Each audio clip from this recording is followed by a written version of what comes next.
Kidding. Much to the chagrin of the Toronto Argonauts, who don't have Arland Bruce anymore. And can you imagine what the Labor Day game will be like now in the back-to-back against Bruce's old team next week? Let's take a look at this Hamilton offense with an addition as well in the receiving corps. Yeah, one big change for the Tiger Cats is that they have left their leading receiver, Chris Davis, at home for this one. They're going to take a look at Bryson James, number 11, as the slot on the short side of the field, looking to give the young guy an opportunity and see what he can do. Offensive line anchored by their center, Marwan Hage.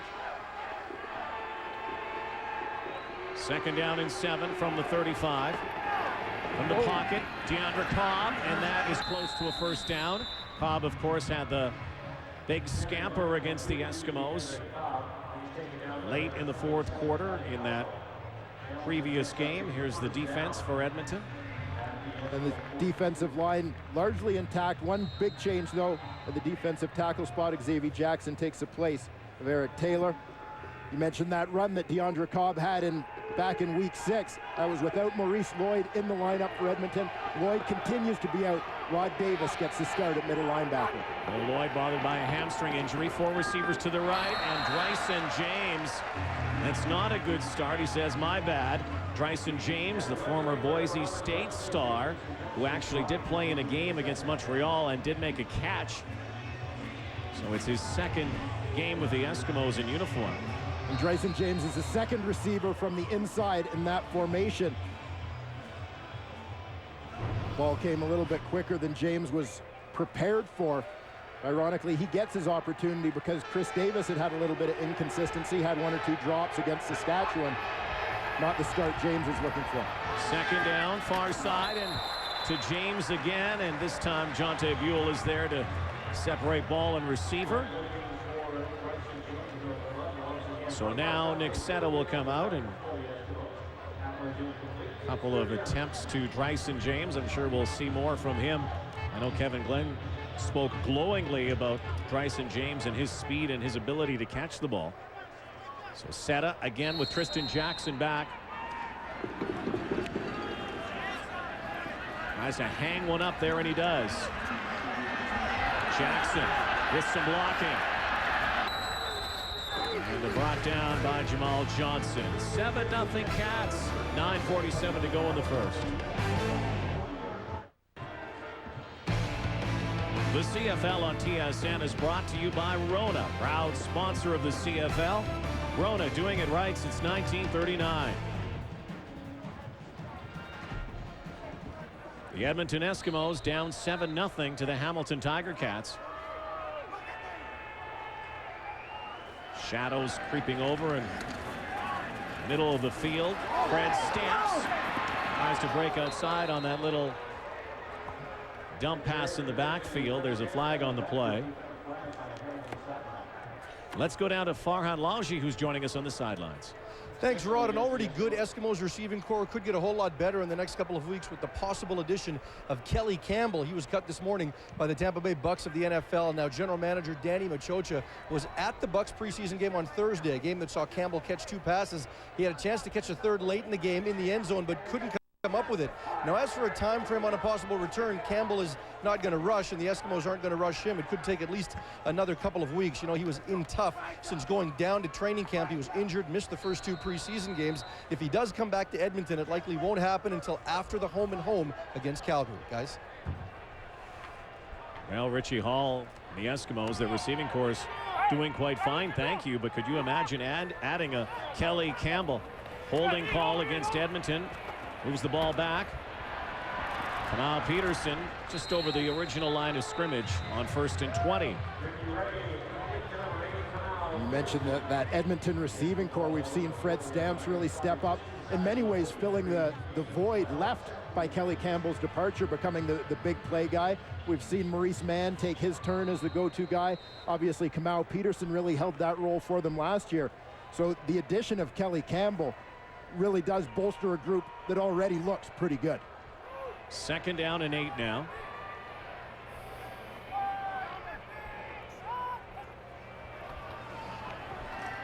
Over the top, and a first down again to Kamau Peterson, the former Ticat.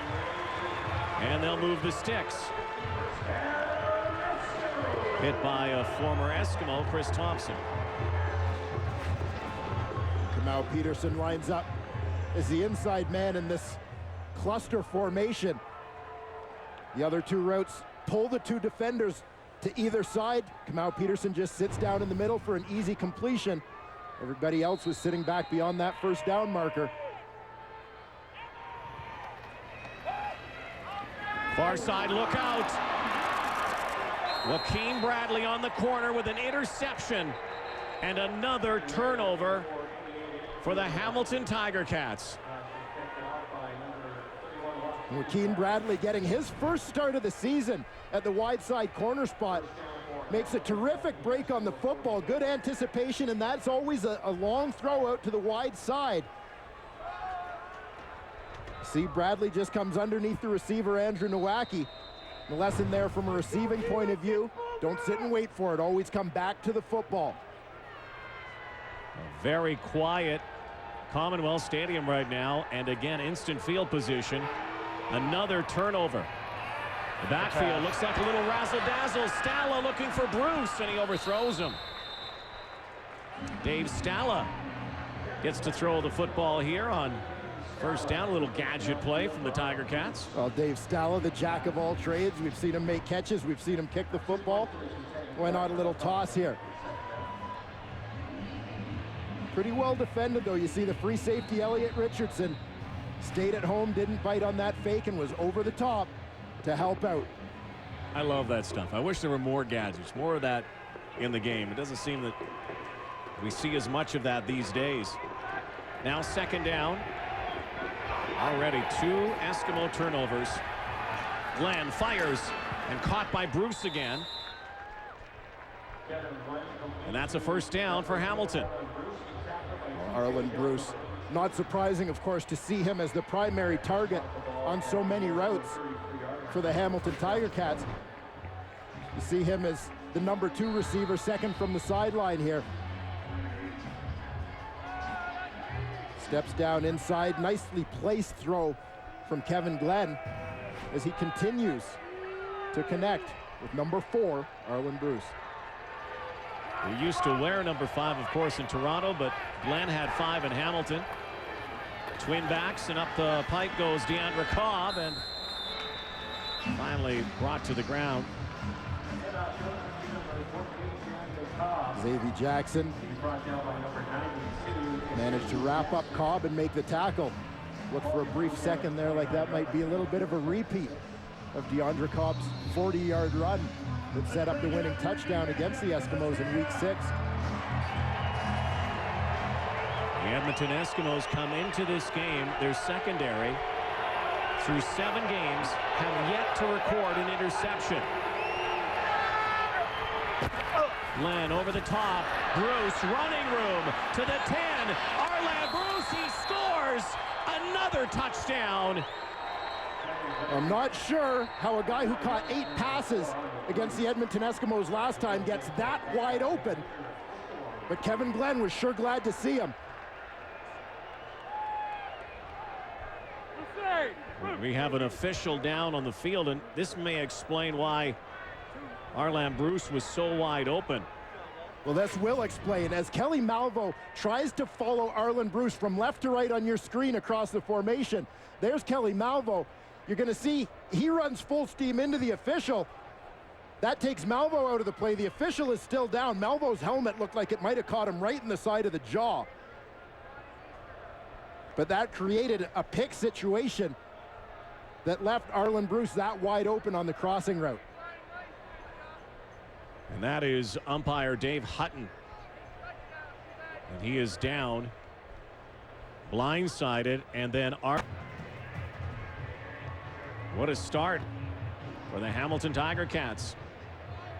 5:40 to go, opening quarter.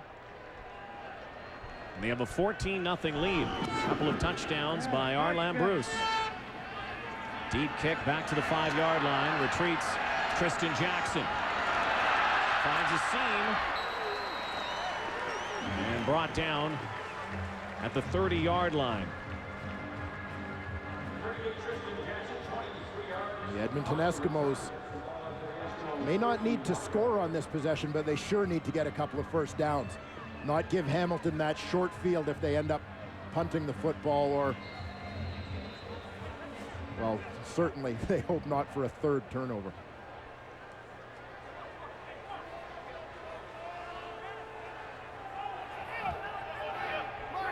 Just a terrible start for the Eskimos so far.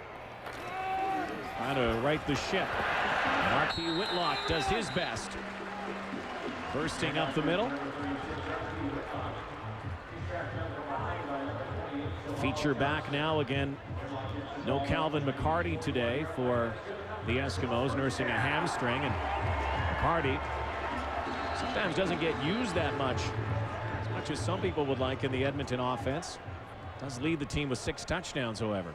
Yeah, Calvin McCarty is a big loss for this Edmonton offense, but the way Marquis Whitlock has played over the last few weeks, it at least softens the blow. Here's the pressure again. Ray, and look at this. Whitlock, loads of room. Marquis Whitlock a little shake, but he can't get past Jamal Johnson, one of the leading tacklers in the Canadian Football League. Came into today with 47 tackles. Leads the Cats.